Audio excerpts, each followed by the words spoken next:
Hi guys, welcome back to InfosecTrain. My name is Divyani and today we have Mr. Sayam with us. He's a cybersecurity expert and a trainer at InfosecTrain. Hi Sayam, how are you doing? Hi Devyani, I'm good, thank you. What about you? I'm also good, thank you. So Sayam, data breaches have grown with the growth in digital world and we all are aware of it. So in order to secure your data, you need network security. That is what I think. And since you hold an expertise in this domain, why don't you tell us something about it? So, see, network security, it's kind of a broad term, right? And it covers many technologies, tools, and processes within it. So, in its simplest form, you can say your network security, it is a set of rules and configurations which are designed to protect the integrity, confidentiality, and accessibility of your computer networks and its data using both, software and hardware technologies over there.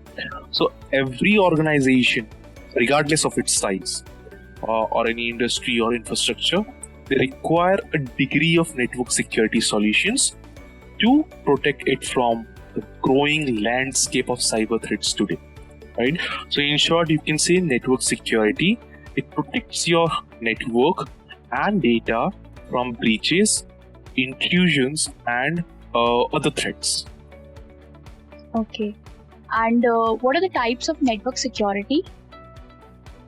There are different types of network security. Plenty of them are there. I'll be just giving out some few common ones, like your firewall, right? So you might have heard about firewalls. So they are what? They are there in order to control the incoming and the outgoing traffic on your network, right? So there are predetermined security rules in your firewall through which it works. So your firewall, it keep out unfriendly traffic and it is a necessary part of your daily computing.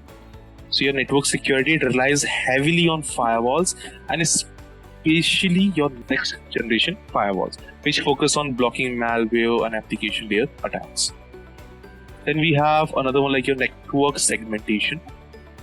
So network segmentation, it defines boundaries between the network segments where assets within the group have a common function, risk or role within an organization basically.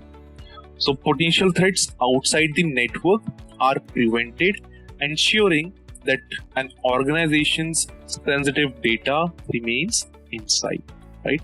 So organization, they can go further by defining additional internet or you can say internal boundaries within their network, which can provide more improved security and your access control. So yeah, access control, if we talk about, so it defines what? It defines the people or groups and the devices that have the access to your network application and systems and thereby deny any unsanctioned access or any, maybe you can say, any threat, right? So we have integrations with your identity and access management, popularly known as your IAM, right? So their products, they can strongly identify the user and any role-based access control like your RBAC. So these policies, what they do, they ensure the person and the devices are authorized, which are accessing to the asset. And we have like your IPS also, intrusion prevention system, right? So these technologies, they can detect or you can say even protect your network security attacks, like your brute force attacks, your DOS attacks, and any exploits of known vulnerabilities over there, right? So because a vulnerability is what? It is a weakness, right? It's a weakness for an instance, your software system, and it can exploit, right? It can be exploited, which attackers take an advantage of, right? So when your exploit is announced, so there is often a window of opportunity for attackers to exploit that vulnerability before the security patch is applied. So your IPS, it can be used in these cases to quickly block these attacks over there. And what are the types of networks? If we are talking about the types of network, various types of networks are there, right? The popular ones, like if you talk about, you might have heard about LAN, MAN, WAN, PAN, right? So LAN as in a local area network. So, you can say a group of computers which are connected to each other in a small area like your building or your office. Then we have PAN.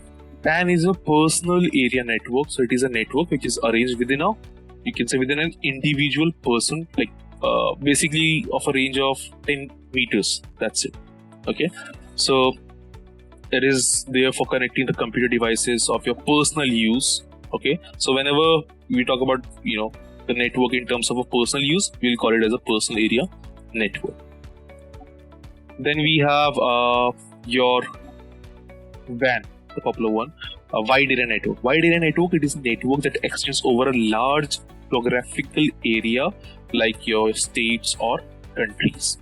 Okay, so it's quite bigger network than the LAN. So these are your few popular network types. Thank you for your time, Sayam. So in order to know more about network security, you guys can check out our courses at www.infosectrain.com. See you guys in the next video. Till then, stay home, stay safe. Bye-bye.